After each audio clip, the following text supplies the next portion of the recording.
देखि चाहिँ लेकबारी भर्लाङ बगान चाहिँ गर्नु सुरु गरेको सेकेन्ड फराइ हिँड्दैछ आजदेखि चाहिँ निकै थुङ्गाहरू दानहरू पनि लाग्नु थाल्यो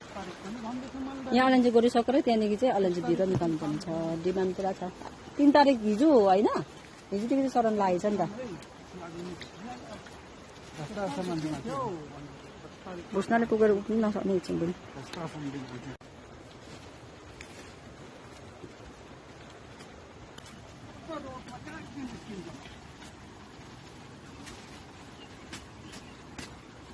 यो पाले पनि भार्लाङ चाहिँ दामी फलेको छ लासियाको जस्तै